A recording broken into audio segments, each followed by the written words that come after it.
So the last type of equilibrium we're going to look at is what is called KSP, solubility product equilibrium. The important thing to recognize here is that the concept of equilibrium is not different. It's always the same idea about systems that reach equilibrium. In fact, in some respects, the solubility product equilibrium is actually easier than the acid-base equilibrium. With solubility product equilibrium, or KSP, we're always going to have a solid that is in equilibrium with its ions. And as long as we have solid present, then the solid is not actually included in the calculations. So the equilibrium expression, which in this case is called KSP, is always going to be equal to the concentration of the product ions raised to the coefficients used to balance the equation. One of the first questions we want to deal with is the relationship between KSP and solubility. And that actually is best explained by looking at a specific example, which we'll do on the next slide. Okay, so we have two different salts. We have silver chloride and we have silver phosphate, and we have the KSPs for each of those. So we'll look at them one at a time and answer the question that was raised on the previous slide.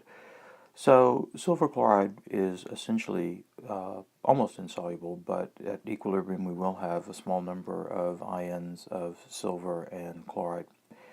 If we start off with just silver chloride and no ions from any other source for silver and chloride, then we can represent the solubility as S. So this is just like when we said X previously, but we just use S now because we're talking about solubility. Okay, so when we solve this for S, we get 1.3 times 10 to the negative fifth. Now, when silver phosphate breaks into ions, it's a different situation, because here we're going to get 3 silver ions for every 1 phosphate ion. So if we look at the relationship here, we're going to have 3s for the silver ions and just s for the phosphate. When we put that expression, or when we write this with the KSP value, then what we end up with is 3s to the third times s. And in order to solve this, then we have to cube the 3s, which is going to give us 27s to the third, and then we multiply that times s, so that gives us s to the fourth. And when we solve for s, then we're going to get 1.6 times 10 to the negative fifth. So you can see how this works out.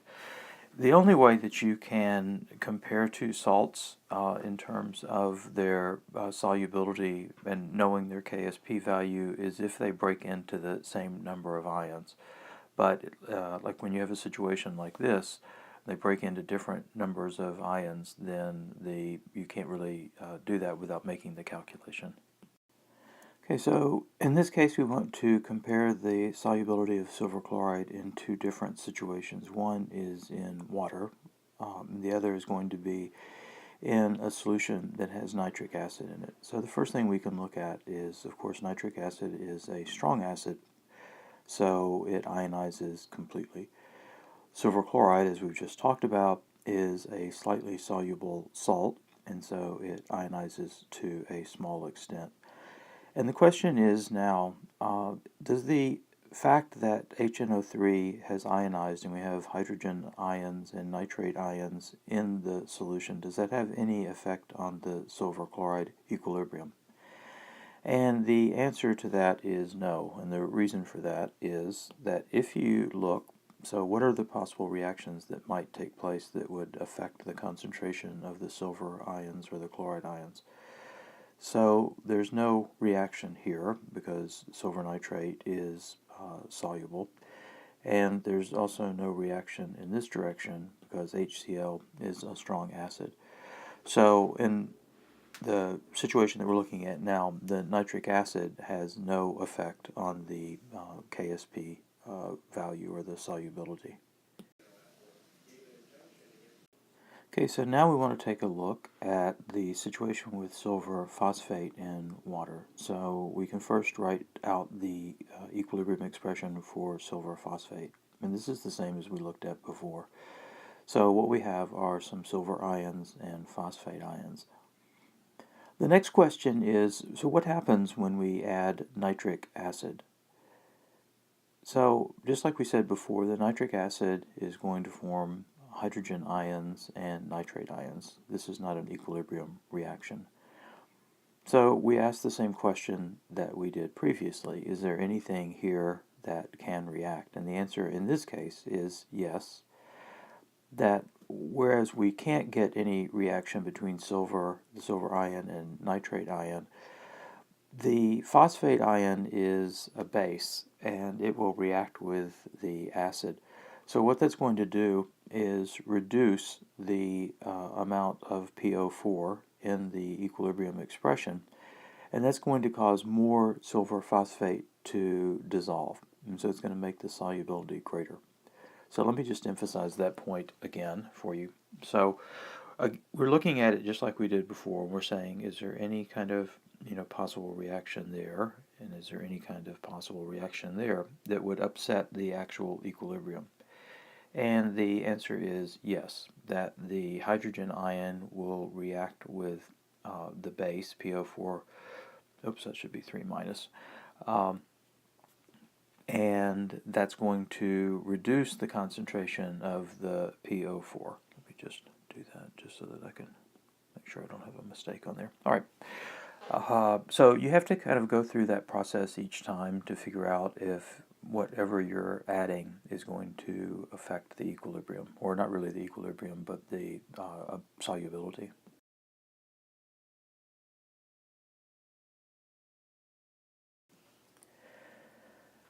Okay, in this case we want to look at a situation that is referred to as the common ion effect. This is really comparable to the buffer situation that we discussed in the previous chapter. So we have the equilibrium set up with the slightly soluble salt silver chloride. And then we also have in the solution a 4.00 times 10 to the minus third molar calcium chloride solution. So what that means is that the chloride ion itself is going to be twice that. So it's going to be 8 times 10 to the minus third. Then we can set up the KSP relationship and we can solve for how much silver ion we'll have given the fact that we have a concentration of 8 times 10 to the minus third for the chloride ion. So, of course, what that's going to do, since the KSP stays the same, is it's in some respects going to suppress the amount of the silver ion. And if we solve for that, then we'll get the solubility. So the solubility is the same as the concentration of the silver ion. So it's going to be 2 times 10 to the minus 8th. We can do the exact same thing when we are dealing with a calcium nitrate solution. So calcium nitrate is a 100% soluble salt. So when we have a 4 times 10 to the minus third molar concentration of calcium nitrate, in this case, the concentration of the common ion is in fact going to be 4 times 10 to the minus third. We're not really concerned with the nitrate because the nitrate doesn't have any effect on the equilibrium because it doesn't have any reaction either with silver or chloride ion. So it's just like before, we solve, but in this case we are solving for the chloride concentration. And so when we solve for that, we're going to get, you can call, I think I called it S, you can call it S or X, it doesn't really make any difference. I mean, usually when we're trying to calculate the solubility, we call it S. So when we solve this equation, we get 1.3 times 10 to the negative 5th molarity.